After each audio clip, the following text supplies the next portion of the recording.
Lily, do you want to eat or drink anything else while we're doing this? Becky's showing off because she did the notes and was on time. I was on time for the original time. This the first original time, the second original time, or the third original time? You know who was on time for all of them? Your brother. That's because you live in that podcasting cave. I mean, it's not like that impressive. Right. You just open a different link. That's all you have to do.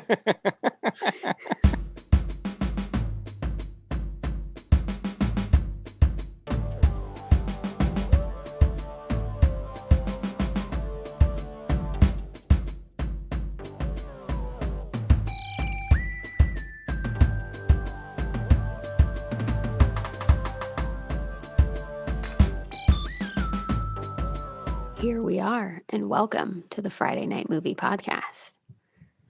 Do you introduce yourself after that? Do you say like I'm Becky? And no, he doesn't. And we don't even ask him who he is or how he is. So well, I'm here. Shy, how you doing? I'm here with my brother and sister on Erev Thanksgiving podcasting. And I mean, I can start over. I feel like No, you can't. The show has started. All right. So, Shy, we are days away from your birthday. How are you doing? I'm feeling good. You know, last year's birthday was so extravagant and incredible, culminating with me getting to build my own lightsaber at Disney, that I feel like I'm still riding the wave of that birthday. And this has been a crazy, hard year for everybody. And so I'm just feeling grateful going into my birthday, keeping it low key, you know, feeling very happy, but tired. I could use a nap. I feel like your sibs have a little surprise up our sleeves. You always have a good surprise. I mean, last year you had an original song written for me that was incredible. So if it arrives in time, one of the gifts is I'm getting a little anxious about it. I mean, let's be clear. So I at the request of Allie's family, they do a lot of like birthday lists. So I started keeping like a list of when I see things that I like. So it keeps me from spending money because I'm like, well, I'll put this on the birthday list and I won't. Like a wish list, your own personal. Yeah. So I created like a little Google Doc and, which I given Allie access to. And then I figured that she would take the updated versions and share little pieces with different people. But then I noticed like a few days ago, so about a week out from my birthday, I started getting all these requests for access to the Google Doc from various members of my wife's family. So you know no one has looked at it. So I know no one has looked at it. And so, but it good because at the last minute I like rearranged it because I needed to because I like a lot of weird stuff and technical things that nobody understands. So Mom I looked rearranged at it yesterday and she was like, "What is this? These aren't things. You can't buy these things." So I'm late to the game. So I rearranged it and I'm like, I'll just put all the CDs at the top. I still like CDs. Well, Lily and I like to look at the list and then go, ha ha ha, we're not getting you anything from this list. So we like to. This list is not for you. This list is you're the third audience. The first audience is my wife and people in her network, let's say. The second audience is me. It's very therapeutic for me sometimes because I'm an impulse buyer to just grab a link and then drop it into the document and then I leave it. And I might not even get it. It's not, you know what I mean? But for me, it actually helps me control my impulse buying, but I feel like it's saved somewhere. So at least that thing knows that you're thinking about it. And then I share it with you all. Shy anthropomorphizes something. Yeah. It's an animate object. I share it with you all for a couple of reasons. One, and food like I feel like you guys would have fun just knowing what I would want because like we talk about things that we're interested in. And two, I know you're not going to. I thought it was fascinating. Like I really enjoyed reading it and made me realize I'm like, I don't want enough things. I'm like, I got nothing on a list anywhere. And the other thing is that I know that like you all have freedom. You can get something from the list, but not. You've always done great for my birthday. It's not a thing I'm worried in our family. Again, birthdays, maybe you get something for your birthday, maybe you don't, but then maybe you get like a super amazing surprise some other time in the year. So I'm not fussed about that. But I also know that you all, if we were put in the position to give advice, would be able to interpret that list and either share something from it or extrapolate from it and say, I feel like that's what we did. Yeah. So I feel like we did some extrapolation. So if anyone listening wants access to my birthday list.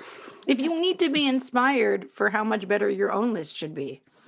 I don't know. Exactly. If there are folks married to any let's- of my friends looking for things to get them, Let's be clear. This is a very niche list. It okay? is very niche. It's very niche. Because I have to get things, I have to put things on there that people can vaguely understand and link to that don't require, I mean, sometimes I put things on there that literally at the instructions say, do not buy this if you are not shy, because the amount of research and like technical things in charge of it, like that would help you decide. So anyways, that's enough on my birthday. But speaking of gifts keep arriving to my house for your birthday, buddy. For my youngest, who is about to turn 1. You have a baby on my birthday. For the rest of her life, watch out. There's no more room in my house for the gigantic gifts that keep arriving. I'm out of space. So exciting. Also, like, hiding them. Describe them, or are you worried like spoilers? She's gonna. Oh no! Sorry, they're gigantic stuffed animals. Like Shai was like, but how big are they? I'm like, as big as a human, like the size of an adult. He's just messing with you because he texted me, ordered Sunny life-size stuffed animals. No, but like if you say life-size, and then you say I'm getting you. If say I'm getting you a dog stuffed animal that's life-size, you might imagine like. Still like a medium-sized dog. It's the size of a cow. I mean, like that's the life size it is. That you have a life-size dog at your house. Well, like the elephant that you sent is the size of like an actual baby elephant that would be born in the wild. I was talking to Becky and I said, "So how big is it?" She's like, "I don't know. It might be like almost 5 feet." And I was like, "Well, it did say 51 inches when I ordered it. I guess it really is almost 51 inches." They weren't lying. Where are you storing them? I can't wait. I'll take a picture that my closet, which is I can't even close my closet door. There's so many boxes. The most amazing reaction video though. I want a video. I mean, if you thought you were getting away with no video. Yeah. We'll see. I'll film the reaction video and then I'll film the fight between the 2 children over who. Well, there's 2. Shai's a genius. There's 2 of them. Yeah. So for Sunny, but she's gonna need one to share with me. Yeah. All right. So your birthday, Sunny's birthday, hover right around Thanksgiving. In fact, if it was 1 year ago, I'd be getting ready to go to the hospital for my C-section to have Sunny, which is a bit of like a weird birthday anniversary thing to think about. But it is amazing because a year ago, it was Shai's birthday. We podcasted. The 3 of us were together. I know. We were about to go have Sunny. That's pretty epic. That's pretty cool. That was today, except that in the day after tomorrow is the actual anniversary, which is very confusing and a topic for a different podcast app or a different podcast altogether. Is when birthdays work. How does time work? When do birthdays begin and end? All right, but moving on, it is Becky has very strange rules for birthdays, though. So. Birthdays are all every day of the year that's not your birthday. You're planning for your birthday. That's just basically what it comes out down to. Correct.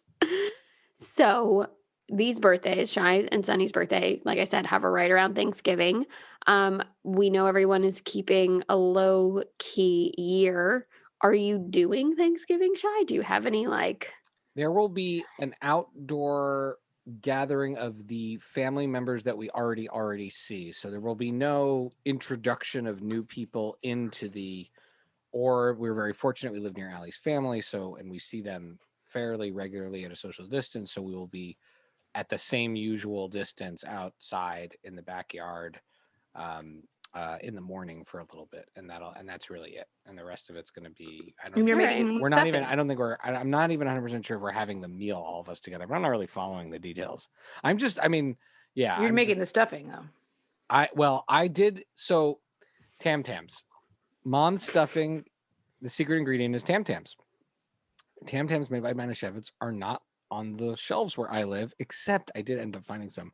But before that, so they are on the shelves where you live. So you can get them where you live. I ordered the only reasonable, the case that could come on time.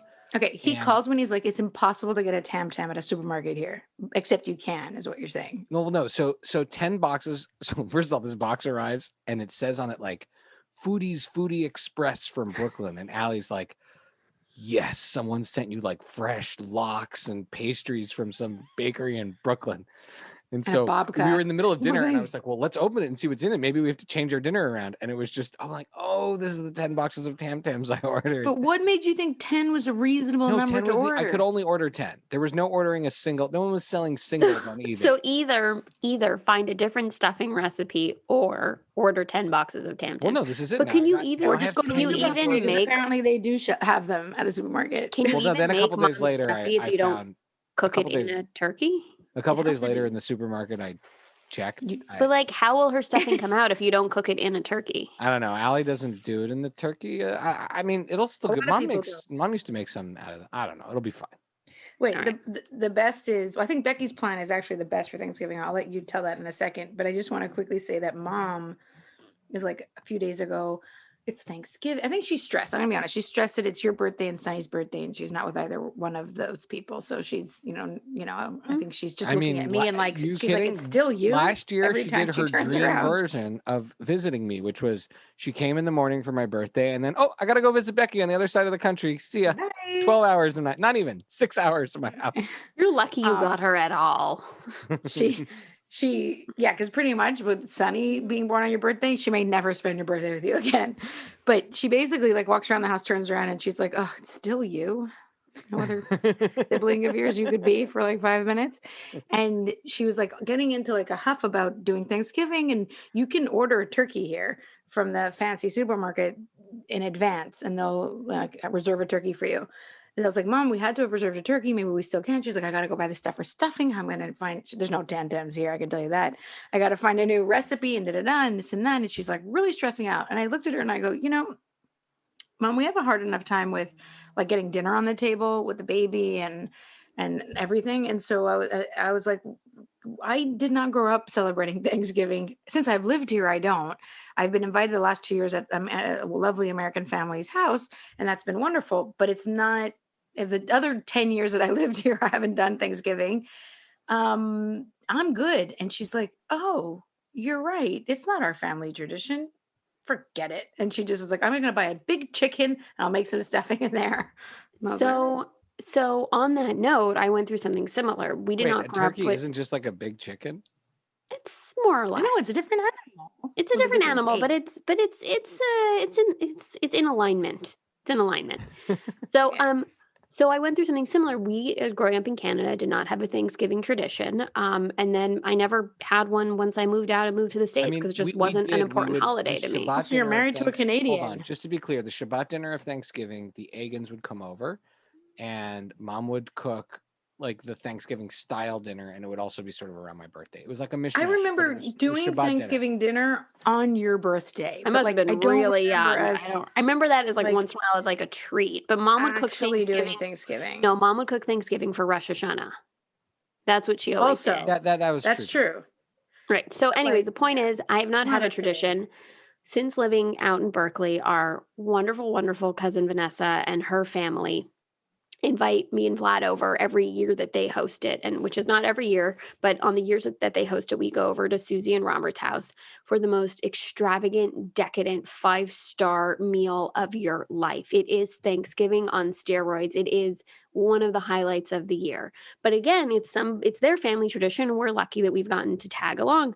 In reality, we don't have a tradition. I thought about doing something this year.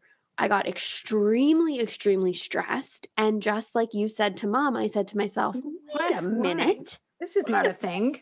This is not a thing. It's like when I watch episodes of TV shows about Thanksgiving, I'm like, why is everyone getting so worked up? It's not Yom Kippur. Right.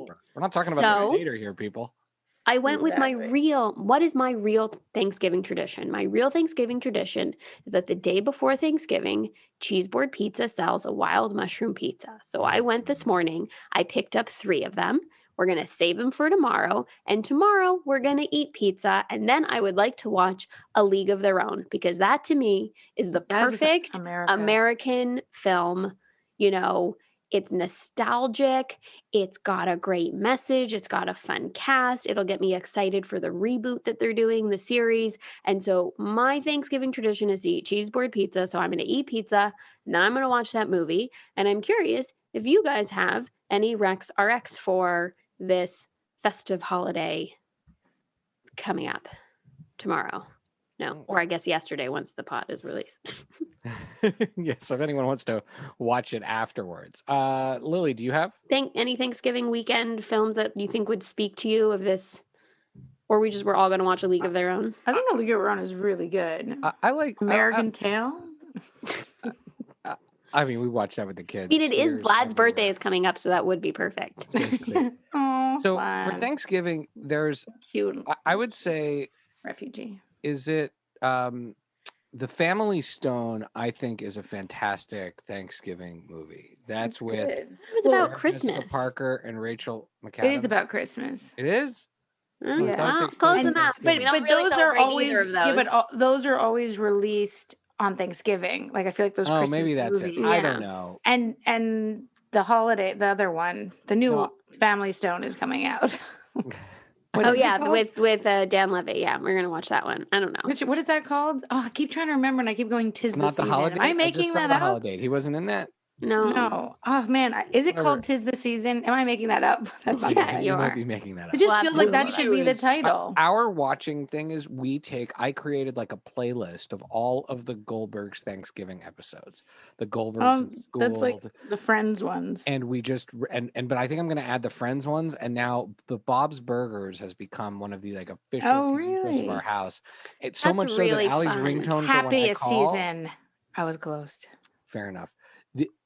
They're Allie's ringtone now for her phone. She made me stop what I was doing and learn how to create a ringtone. And it's a song from Bob's Burgers that the mother sings about Thanksgiving during the turkey episode. Can you play it for us? That sounds like a lot of fun. I feel like that's a great Thanksgiving tradition to have a playlist going all day of all the best Thanksgiving TV apps. All right, can we dive into our topic of the day now? I'm very excited for this. I want to make sure I get Lily this song that I'll listen to. Okay, I'll introduce it. So this is a challenging topic. This I feel like is an expert level movie watching topic. I hope people can follow along with us. I think we kept it pretty mainstream because you can go really. But that's what I'm saying. So our topic of the day is cameos. What is a cameo? What are the best cameos, the worst cameos, the wasted cameos, the little known cameos? Before we can dive into any of these examples, we first need to establish the rules. I'd like to know what each of you consider to be a cameo. I like your definition. My definition. It's like when someone's in it, but they're not really integral to the story. They pop up. Just like where's the line drawn for guest between star? A cameo and I feel like the whole point of a cameo is that it needs to be a surprise, so it's not something that could have been marketed, right? Which I guess I broke my own rules, but anyways, I'll get into that after. I mean, I don't think anyone is applying these rules, so don't worry about it. I think a true cameo, in the true spirit of the cameo, they're not even credited. You either know it's there or you don't. Exactly. You're either in on the secret or you're not. I think that's the true spirit of a cameo. I think for big stars, I'm gonna finish the sentence. For big stars, sorry, my brain froze for a second there. For big stars. Just so everybody knows what it's actually like to talk to you in real life. Yeah. That's it. This is what happens when he's not hosting. Shut us up on a persona for this podcast. That's just what it's like. And so for big stars, I feel like they definitely shouldn't be advertised or credited. Like it has to be low key. But I think sometimes there are cameos that retroactively become cameos, which is when someone wasn't necessarily famous and they make an appearance. But in general, I feel like a cameo, like when you think about the app Cameo, which I'm an avid user of, you're talking about someone that people know and is relatively famous and is making a brief appearance and then going away. Okay, all right, and I think that's really so. Olifant is a guest star, because he's the whole episode. Is a guest star. He's integral to the story. Entire episode. Right. Oh, I get what you're saying, making a brief appearance and disappearing. I will say, Tom Cruise in Tropic Thunder is such a dramatic difference from Tom Cruise because you're talking about the biggest movie star in the world, right? Him taking a supporting role, playing someone that looks nothing like him, to me, that the difference, the space between what Tom Cruise is and what he did in Tropic Thunder, that's a cameo. And that's a very, very specific, rare cameo. If I could only find out one movie secret for the rest of my life, it would be how and who convinced him to do that. Because every time I see it, my mind is just blown. I just cannot imagine the conversation where Tom Cruise was like, I would love to play that part. I think Tom Cruise as a movie star has a lot better. I mean, he might be a strange person or not a good person, who knows? But as a movie star, I think he actually has a real sense of self-effacing humor. And the reason why is the other time I've seen him do this was when he was in Rock of Ages, which is a guilty pleasure movie, where he plays like the Bon Jovi Axl Rose mashup character, and he's just hamming it up and singing for the crowd, and he's a supporting character in the movie. And I think there's a side of him that enjoys the like, just, I'm going to do something that's totally zany every once in a while, but he's very smart about it. Doesn't get enough credit for how funny he is. Yeah. Yeah. I wish he did more funny stuff. Okay. But so while we're on the topic of favorite cameos, you brought up one of mine, which is Tom Cruise in Tropic Thunder. My other favorites, one is a recent one, which is Jason Sudeikis in Mandalorian as one of the stormtroopers. And that for me is because... That's an Easter egg to me, but we'll get to that later. I mean, I had no idea that was him. So the reason I love off? No, he doesn't. And I don't even think he's credited, or maybe but it was one of those things that when I figured it out, I think the rapport between the two stormtroopers was so Adam Pally is the other one. So funny. I was like, these are not just regular extra act, like you knew it was a cameo and you just couldn't figure out who it was. I couldn't who it was. I was like, this has to be someone famous because they're so funny. This like scene is so hilarious. And so I Googled it and I found it out. And to me, like that's like the true spirit of a cameo. Later in your notes you have Easter eggs. So I feel like the thing with the stormtrooper cameos, which starts with Daniel Craig in Force Awakens. Yeah. It's like a running shtick. I guess you could recognize their voice, but he's even kind of disguising his voice then. I think it's on the edge of whether or not it really is a cameo. Those are Easter eggs. No, an Easter egg is when it's something from another movie that appears. So it has to be someone who's like, if Jason Sudeikis hidden. No, but it has to like reference another movie of the same, usually of like the same world. So or it can be a different one. So like if they referenced Ted Lasso, the soccer coach on The Mandalorian. Right. Or if Jason Sudeikis played a stormtrooper in...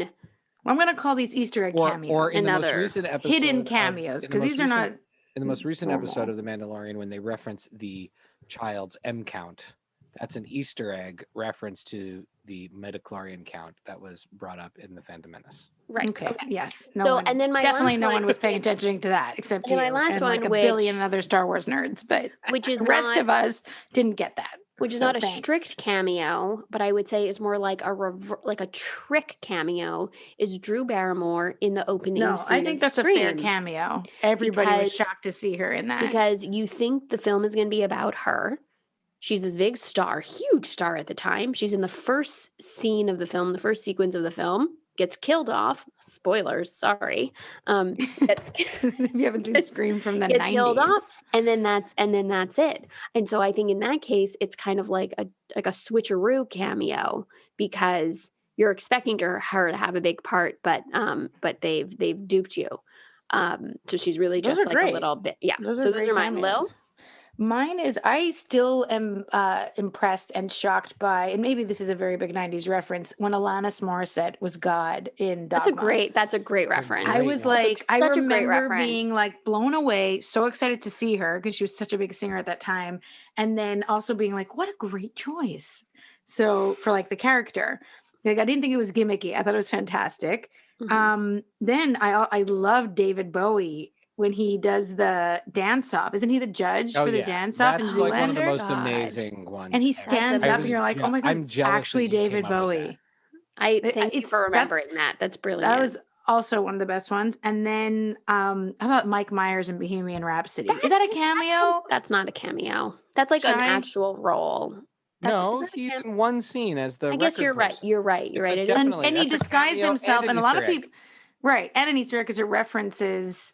Obviously, Bohemian Rhapsody. He says kids will never be banging their heads in the car with that song. Right. So. Exactly. So that's like a very layered one, and a lot of people didn't realize it was him. By the way, I mean, I didn't fully realize it until I did like the double take. Right. So I thought that was a great cameo. So I think those are my top. Those are good. Shy. My favorite one, I have some really weird ones. You guys have like really respectable ones. My favorite cameo ever is Matt Damon in Eurotrip. That is amazing. No, that's amazing. I love Eurotrip. It's a great cult movie, but it was like the fourth down the line after Road Trip and American Pie, right? This is not a movie a lot of people saw. And this is really one of those films that came out on the coattails, but if you look at it, is supremely hilarious. Like I think it is better than Road Trip. And I think agree. It's better than American Pie. But you're right. It's at the end of that run of movies, and somehow there's nobody in that movie is famous, and somehow and there's other cameos in that because Xena Princess Warrior. Oh my God, her name. She's amazing. Her Lucy Lawless is in it as well. But the point is that Matt Damon dresses up like this crazy punk rocker and plays the guy singing at the party the song Scotty Doesn't Know, and then he comes back at the end in the credits for a whole bit on it, and he's like covered in tattoos and stuff. It is the strangest, funniest one. So I love that one. That's my favorite. Then Hasselhoff, I have to say, really commits. Yeah, that's a great. I forgot about those. And in the movie Piranha 3DD, which I recently saw with Paul Scheer and Ving Rhames, Christopher Lloyd, and Matt Bush, who's in the Goldbergs, which is a schlocky, hilarious movie. Hasselhoff has a cameo, and not only does he have a cameo, but in his cameo, he references his cameo in the SpongeBob movie. So he's super funny and super committed. And then I know we're not really talking as much about TV, but I feel like the Goldbergs has done cameos, taken cameos to a whole other level, because what Adam Goldberg has done with that show is, in addition to having Martin Kove from Karate Kid play a very peaceful meditation sensei in one scene, he also has people from his life make cameos, and then the real people the characters are based on. And then they become like, they're not like cameos of famous people. They're just cameos if you're following his life, because you're like, who is that person? And then you look and it was the characters playing their own mother, or they're playing themselves, or something like that. So those are my favorite. That does take it to a new level. Cool.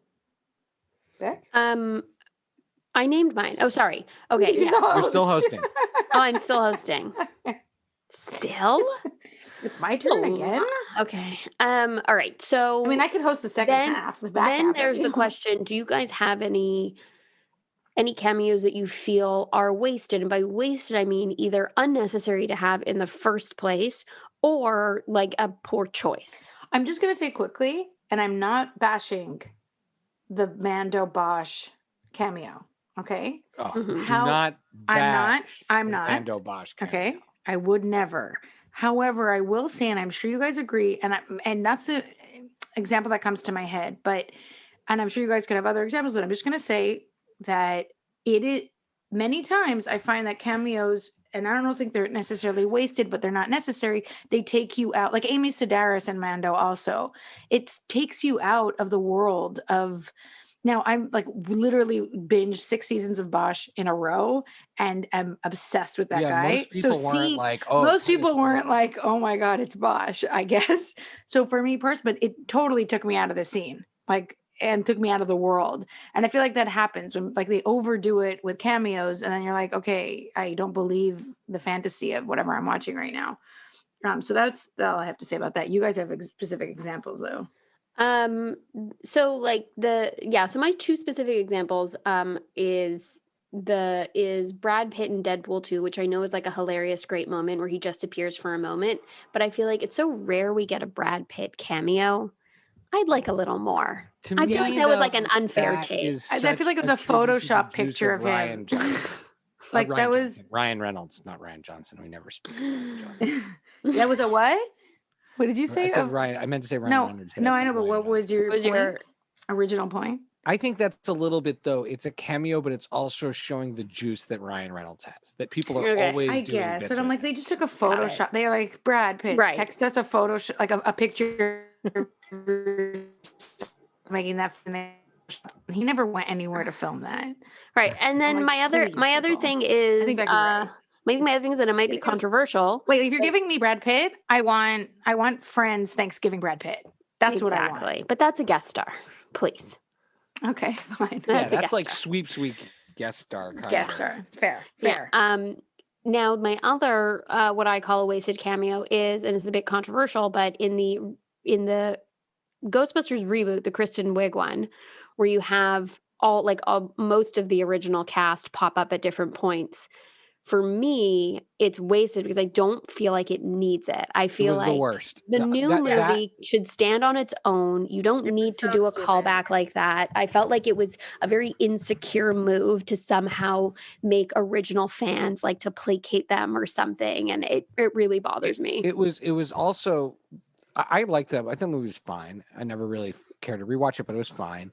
But all it did was it reminded fans that they purposefully separated this movie from the original. So all these characters came back as cameos, but as a cab driver or exactly. Restaurant. Instead of just keeping them in the same world and have them isn't in the same world. And in this world, Ernie Hudson's a cab driver. What the heck? Who cares? Exactly. Right.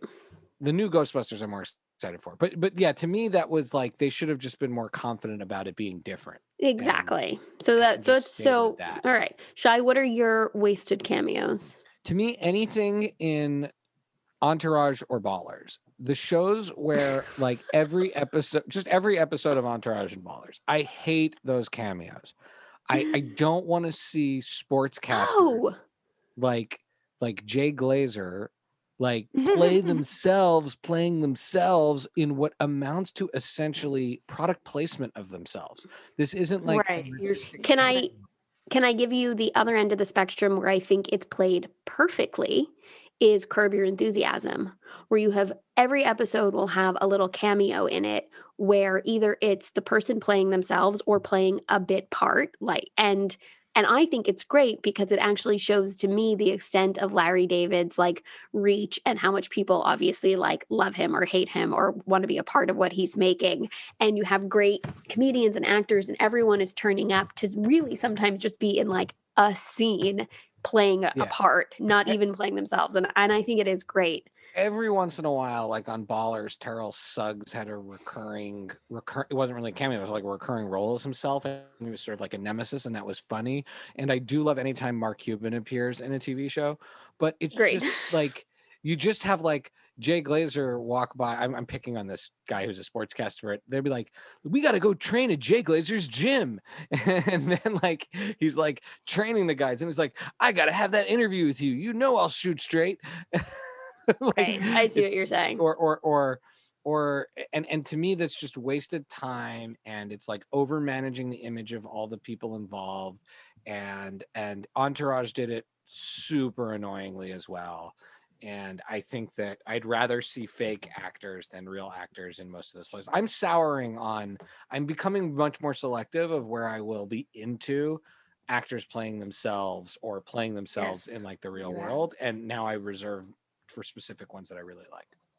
And then I think Bill Murray in Zombieland was amazing and revelatory at the time, but now I think it's sort of just overrated. Yeah, I understand. Okay. Now, Shai, I feel like you're going to lead the charge on this next topic, which is little known cameos. Because in general, a cameo is a little known. Was this Lily or Shai that wrote this? This is Shai that wrote this. That's you. I didn't write this. I said to you, read the notes. I added a lot. Oh, Lily, lead the charge and tell us about our most often yet little known cameo appearance. Now, I want to be clear. We have done extensive research and data collection in order to find out who has made the most cameo appearances in all films. And by that, I mean, anecdotally speaking, Lily came up with a list off the top of her head of what she apparently Matt Damon's the cameo king. We are calling we have Euro Trip. Then he did Thor Ragnarok, where he plays Loki in that theater thing. Yeah. Right? And then he's in Jay and Silent Bob and then in the reboot. As a cameo. Yeah. In both those movies. Then in Deadpool 2, which is a stormtrooper one where he's this drunk, fat version of himself, but it's not him. You'd have to know voice. It's him and the role. And I guess that's a cameo or a hidden cameo. He might as well have been a stormtrooper. So it's funny, and, before you wrote this list, and then Eurotrip. I had already said his cameo in Eurotrip is my favorite. And part of why I love it, and it's why my point I was making about Tom Cruise is the best cameos for me is when someone does it without ego. When these entourage and ballers ones they are just self-promotional things. I'm sure those people aren't being ego, but the entire thing is about self-promotion. When like the one in Deadpool, you'd never even know it was him, I guess, because nobody does. When Matt Damon, though, he's usually making fun of himself or one of his friends like or something. The Thor one is so funny. Yeah. And I love Matt Damon cameos. Keep them coming. Agree. But also like Matt Damon, give some cameos to the rest of us. Like it's enough already. Yeah, a lot of cameos. Man. But he's having fun. He's enjoying it. He's having fun with it. I gotta say, he looks like he's having a lot of fun. Yeah, and that's what matters. So my actual favorite topic, although I was only able to come up with one example, I came up with another. But I think this is the best topic. It is, and I'm sure there's more that I just can't think. So of. I'd love to hear other ones that people. Okay, so my favorite. Because you didn't write it down. I want you to have. I'm calling this the reverse cameo. When somebody appears as a teeny tiny part, any small part in a movie or show, and they are not famous at the time, and then a few years later they blow up, and then you can go back and watch that and be like, no one even knew who you were. I mean, now keep in mind, Rebel Wilson, I think, was actually already pretty famous in Australia, but when she was in Bridesmaids, as the roommate, as like the right, nobody knew. Creepy roommate. No, and I have held on to her in that role for ages because I thought she was so hilarious. It really stayed with me. And then as she got more and more famous, that's my favorite reverse cameo. Is the first time I saw her in Bridesmaids. Lily, you had one. Yeah, which I don't even know if it counts, but I guess it does. He's credited, but you never see him. Mm-hmm. The Big Chill is about a funeral, about all these friends coming together for a funeral. Kevin Costner's in the casket. So he plays. Well, to be clear, there was a suicide scene that was cut. Yeah. I was going to say, he's credited in the movie. I believe turned down Star Wars in order to get. Really? Yeah. He turned down Luke something Skywalker? like that. Something crazy like that. Was I don't know if it was Star Wars or some other big part. Maybe it wasn't Star Wars. I mean, he did well, so it's fine. But at the time, that must have been painful. Yeah, and then he's cut. Like his scenes were cut, and then it's just he's in the casket, but its casket is closed, so you never see him. But he's credited, and I think it's his first movie. So mine's gonna have a visual aid. He did well, and then you will react because this is the greatest of all time. Oh, it's good because podcasting is a visual medium, so this is wonderful. Made for us. Jean-Claude Van Damme. I don't know why it has this song on it. I know. There's a different version. Oh my God, pause it. There's a different version with the Jean-Claude Van Damme song. Yeah, Jean-Claude Van Damme. So Jean-Claude Van Damme. Jean-Claude. Is a great one. Jean-Claude is in the audience dancing with Ozone and Turbo and Kelly in the outdoor Venice Beach dance scene. And it is from that he was discovered by Golan and Globus, who started putting him in movies. That is true. That is all true. And that is a great reverse cameo. Suit that he's dancing. It's a great and if you just look up on YouTube Jean-Claude Van Dance, and you'll see a montage of him dancing. I don't know why it had that just now. That was crazy. It's just some like weirdos. Okay, and to round things out, I was just thinking like a cameo versus a guest star versus an Easter egg, which are all these sort of like surprise things, or the reason a cameo versus an Easter egg is because they're both things that I think are meant to be kind of like hidden and unsuspected in a movie or show, and you have to kind of like know what it is and find it.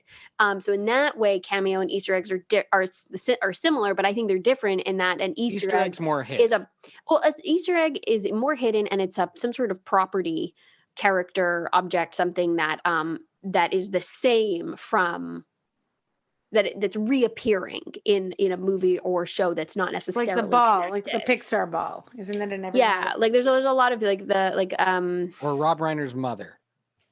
No, yeah, I love that. or Stan all Lee. of the people from the Kevin Smith universe. I guess Stan Lee, but Stan Lee's really just a cameo. If it was the same guy that appeared in every one, maybe that would be an Easter egg. He's a cameo. I think that's a Stan Lee cameo. Yeah. Anyway, so that kind of wraps up our cameo chat for today. So I guess unless there's more anything hosting. else. No, I'm asking. I think it wraps it up. I don't have anything else on cameos. I think this is great. I love cameos. Is such a fun discussion. I feel like this is only the first time we're going to talk about. Should we discuss at all Cameo the app, which Shai personally funds? He's actually one of the angel investors. I'm not an angel investor, but I do love sending people a good cameo. And you both having received cameos from me, I tee them up very well. It takes two to tango. Yes. It also is a true gift to know the art of choosing the correct cameo for someone. I feel like that is a special skill. Agreed. It's like going to the grocery store and picking the right cheese for a party. Not everyone can do it. Yeah, and you got to give the instructions, and you got to do all of that, and so I mean, we got Maya Vander to do from Netflix to do one for Lily's bris. Mazal tov. It wasn't. It wasn't my bris. Must be making $100,000 a year just saying Mazal tov. Mazal tov. Yes. I kind of wish she said, you gotta not hate, congratulate. I didn't know maybe her tagline. Want a buttery cameo voice. Shai, no one's getting your cameo except for Mom. No one's her. So instead of Rex and shout outs this week, we will call it shows and movies we are thankful for, which is just Rex and shout outs, but we'll say which shows, movies what are we thankful for? Lily? First. I'm definitely Bosch. I'm very thankful. It got my family. How long did I tell you to watch that show? It's a combination of showendipity, and having it available on Amazon so I can see it. And so it came right at the right time, like 45-minute to an hour episodes, of like great police work, and we're done. We finished. So getting ready for season 7. So I'm definitely thankful for that. And I'll say it again, thankful for Schitt's Creek and Life in Pieces for getting me through this difficult time. Have you watched it? No, you still haven't seen the final season, right? No, I haven't. Yeah, I haven't either. Me neither. I'm saving it. All three of us. I'm not ready to say goodbye. I'm not ready. I can actually rewatch 1 through 5. That's what I'm doing. Yeah, I'm rewatching. Which I've already done twice, but I would do it a third time. And I can definitely recommend Queen's Gambit. It was different and cool and interesting and super well done. And we have started Umbrella Academy season 2, which is fun. That's just Mom a lot of fun. That show. Yeah. I made it till the last episode, and at the last episode, I was like, I can't be bothered. Of season 1, I was like, that's how I feel about the third episode of Magicians. Well, that's how I kind of feel about the Magicians too, because I watched season 1. I'm really proud of myself for finishing, because I abandon stuff very easily, and I finished the whole first season, and I'm like, okay, I think I'm good. And of course, you find in Magicians, that the girl main character who becomes like an evil magician, or I don't know, whatever. I've only seen the first. I've only seen the first 3 or 4 episodes too. Don't you find she's like a which one? No, the brunette that's friends with the guy that goes to he's school, always telling and her, he goes, "Don't you realize you're not smart enough to be a magician like me?" I'm like, right, like he goes to the academy and she goes to like the black market. Mm-hmm. Don't you find she is a cross between Kristen Stewart and Jennifer Love Hewitt? No, 100%. Hewitt, I don't see Stewart. So you gotta find another person to mix up. The nervous, stressed voice is Kristen Stewart, and then the overall look is Jennifer Love Hewitt. Interesting. Okay. Yeah. We need more Jennifer Love Hewitt. Bring her back. Okay. Pair her up with Lacey Chabert to solve crimes. Watching Ghost that. crimes. And how great is the movie Heartbreakers, right? Like, why aren't we getting another one of those? That is so underrated. Underrated Heartbreakers. Underrated. Great Jennifer Love Weaver. It's an old movie. It's great. But I just want to... Okay. What else do you want? Gene Hackman, who Lily met. I did. He was jogging in our neighborhood. Going off the rails here. And you gave me a wonderful gift this week of this little British show that Shai discovered and recommended to us. And I had the privilege of watching with our mom. I wish I could. It made me so homesick that you told her watching it. It's just like Shai. That's just like Shai. Yeah. And are you going to say Friday the name Night Dinner? I don't even know how you found that show, Shai. Yeah, Friday Night Dinner. How did you find that? It's called Friday Night Dinner, which is really confusing because I keep accidentally calling it Friday Night Movie. Friday Night Movie. It's because the in-betweeners... But how many times have we said the words, are you coming for Friday Night Dinner? And we're going to see you on Friday... Like, Friday Night Dinner is one word in our house. Yeah. And so, I don't really know, but the Simon Bird, who is amazing in In-Betweeners, is in this show. And that's why, and I had seen it for years, but there was no like easy way to watch it without buying it. And I wasn't going to necessarily invest in a whole new show. Now there's 6 seasons of this, so I'm very happy that I have 6 seasons to go through. And we just caught up to the end of the first season when they bring the date over to the house. And the brothers are pranking, and the younger brother is pranking the older brother throughout his date. I mean, that was intense. Spectacular. Are they always really just at Friday Night Dinner in the house? Yes. Every episode. So far, at least the first season, they leave it sometimes, but sometimes they leave right. But it always takes place that night. The episode when they go to the Chinese restaurant I'm still laughing when I think about it. The Mercedes. Schmoigel. Happy Schmoigel. Shai, what are you watching in addition to Friday Night Dinner? You know, against all odds, I am loving this show, The Unicorn, starring Walton Goggins. But you both said it wasn't good, so you're not giving me real good stuff. Like I like to stand on here. I needed something to fit in that Life in Pieces spot. I needed something to feel good, and Walton Goggins is so good, and just the idea that he is not playing a murderer, a killer, a sociopath, a weirdo. It's mesmerizing to watch him be normal. Other than when he played Venus Van Dam in Sons of Anarchy, which is an extremely lovable and difficult role. Oh my god, that was so good. He was amazing in that, and he's great as Boyd Crowder and Justified, but he's the villain. In this, he is just a good man who is very sad. And Michaela Watkins, Rob Corddry, who I love when Rob Corddry is not pigeonholed into playing a crazy character, and he's playing a more interesting, nice person. Like, he's awkward, but he's nice. I love him. And then another, I don't remember the name of the other dude who was in Ballers, who plays the other buddy. Omar Benson Miller. Oh, love him. Absolutely amazing. So it's a great cast about a widower. And I, again, not even a premise I would like in a show, but Allie and I just put it on and it makes us feel happy. Like we're hanging out with these just like wonderful people. But Michaela Watkins, to me, steals the show. She's amazing. She's really funny. I love her. She's a delight. And then the biggest thing I'm thankful for really is all the animated shows I've watched with the kids this year. The Avatar universe, Avatar and Korra, Dragon Prince, Kipo and the Wonder Beast. Now we're watching Voltron. It's just been amazing to watch more complex storytelling with the kids as a family activity, and these are ones where I'm emotionally invested or more than the kids, and each one has been like a great emotional journey. And all of those shows, people need to get over the fact that they're 2D animated shows, and just mom refuses to watch anything. Watch them for what they are, which are masterpieces. These are Voltron, I wouldn't say is a masterpiece, but it's very fun. It's very good. But we know what I think about the Avatars. I think Becky can weigh in on Dragon Prince. And then Kipo, to me, Kipo in the Age of the Wonder Beast, it's only 3 seasons, so it's open and shut, is also a very special creation. I have to, you guys mentioned everything that I'm watching. I'm grateful for the newest season of Great British Baking, which Vlad and I are watching together, which is relevatory in my house. Means a lot to me.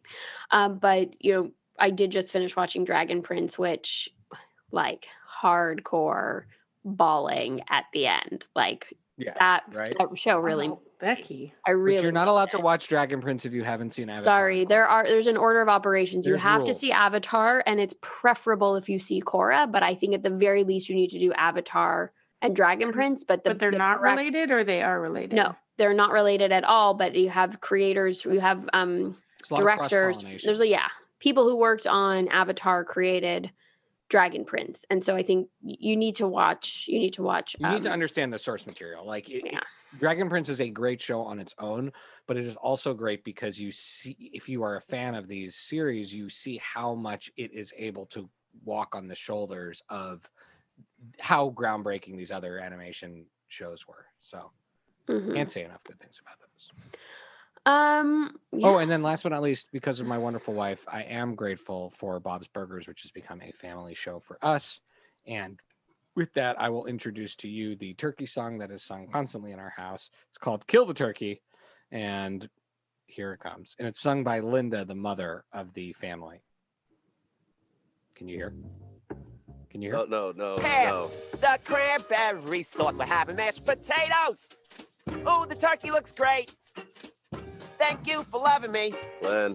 Thank you for being there. Please.